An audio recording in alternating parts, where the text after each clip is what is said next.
Something remarkable is happening on the world stage, and few people saw it coming. Turkey, a country long caught between East and West, is suddenly rewriting the rules. It's no longer trying to balance both sides.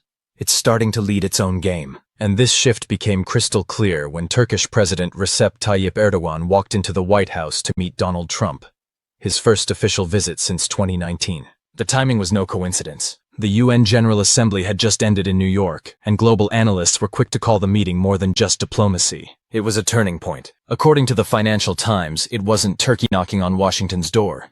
It was the other way around. The US had realized that Ankara was slipping out of its orbit, deepening ties with Moscow and Beijing. And if it didn't act fast, it risked losing a key ally in both NATO and the Middle East. So Washington made its move. Trump offered to lift the restrictions on the F-35 fighter jet program, the one Turkey had been kicked out of after buying Russia's S-400 missile systems. He also promised to keep tariffs on Turkish exports capped at just 10%, even as other countries were hit with far tougher measures. But behind these sudden gestures of goodwill was a calculated play, and Ankara knew it. In the months leading up to the meeting, Turkish diplomats had been quietly reshaping their economy. Der Spiegel reported that Turkey had signed multiple agreements with China to trade in local currencies, the lira and the yuan, slowly untangling itself from the US dollar system. At the same time, Turkey began selling off American Treasury bonds, replacing them with gold and yuan reserves. It was a financial earthquake, and Washington felt the tremors immediately. Losing Turkey as both a NATO ally and a participant in the dollar-based global system would be a strategic disaster. Behind closed doors at the latest NATO summit,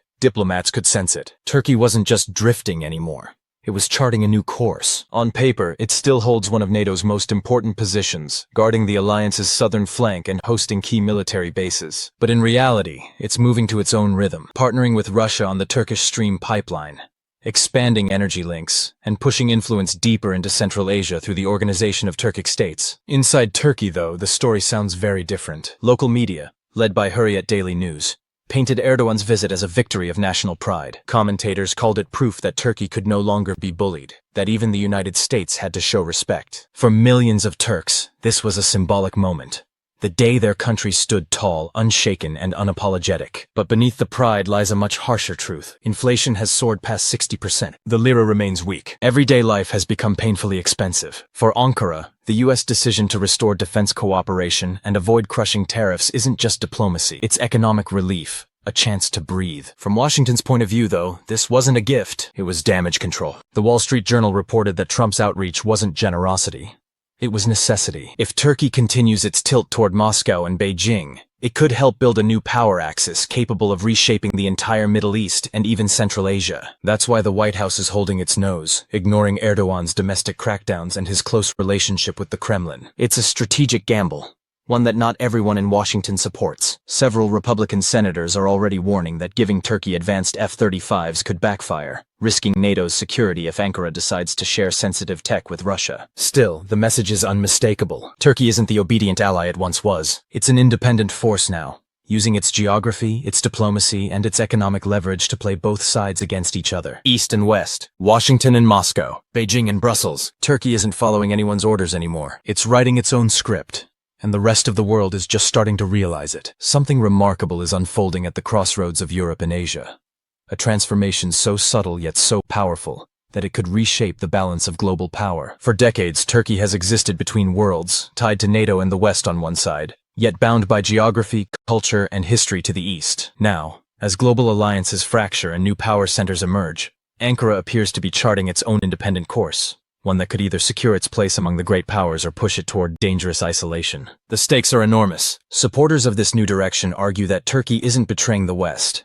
It's simply maturing beyond it, embracing a more confident, sovereign identity. They believe Ankara's latest moves reflect a nation that no longer seeks approval, but respect. Meanwhile, critics warn that this balancing act could easily collapse, leaving Turkey stranded between rival blocs with no stable ground to stand on. Around the world, Turkey's actions have not gone unnoticed. In Beijing, State media hailed Ankara's recent diplomatic triumphs as evidence of its expanding influence. The Global Times suggested that Washington's willingness to compromise stemmed directly from Turkey's openness to pivot eastward. Russian outlets echoed the sentiment, with RT declaring that Turkey had finally achieved the recognition it always desired, not as a junior NATO partner, but as an autonomous force capable of shaping regional and even global realities. Economists, too, are paying close attention. Turkey's gradual move away from dependence on the US dollar in international trade is being seen as part of a larger financial realignment. Reports from Bloomberg suggest that behind closed doors in Ankara, talks are already underway to expand the use of local currencies in transactions with Iran, Azerbaijan, and even India. If these plans move forward, it could accelerate the global shift away from the dollar's dominance, particularly across Eurasia. Analysts at Chatham House describe this as the rise of a third pole, an emerging power that refuses to fit neatly into either the Western or Eastern camp. Turkey no longer wants to be defined by someone else's orbit. Instead, it envisions itself as a global mediator, a bridge between worlds, able to speak to all sides while fully submitting to none. It's a bold vision, but also a perilous one. Even a small misstep in this geopolitical dance could ignite major consequences. And yet, this very unpredictability is what makes Turkey so valuable in the modern world. In an era of fractured alliances and shifting loyalties, Ankara's flexibility has become one of its greatest strengths. A few years ago, Turkey was battling economic strain, political upheaval, and public discontent. Today, it's positioning itself as a crucial player in the new global order. The recent White House meeting was a vivid reminder.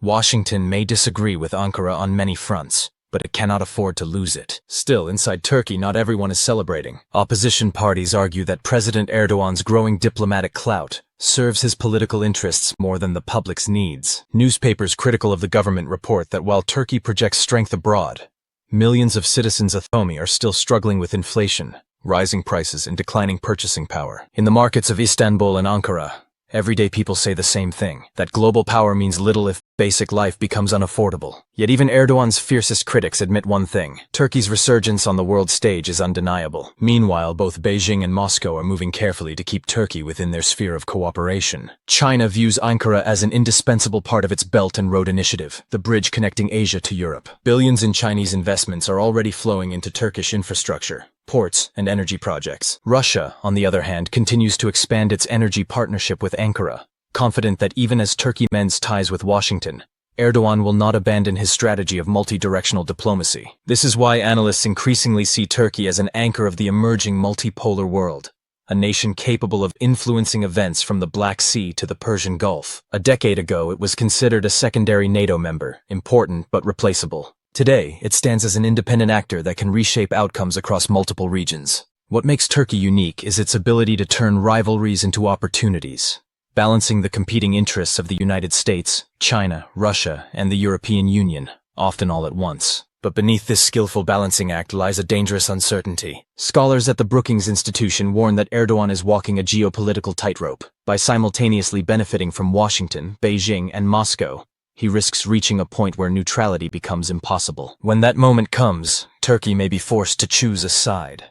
And that choice could redefine not just its own future, but the entire regional order. For now, however, Turkey continues to extract benefits from all directions: energy from Russia, trade from Asia, and diplomatic leverage from the West. It thrives amid contradictions, turning global tension into political capital. And that, perhaps, is Ankara's greatest weapon: the rare ability to say yes to everyone while quietly reshaping the world on its own terms. From the corridors of power in Washington to the markets of Istanbul, one truth is clear: Turkey is no longer playing by anyone else's rules. It's writing its own. And in doing so, it's becoming one of the most unpredictable and influential players in the 21st century's new world order.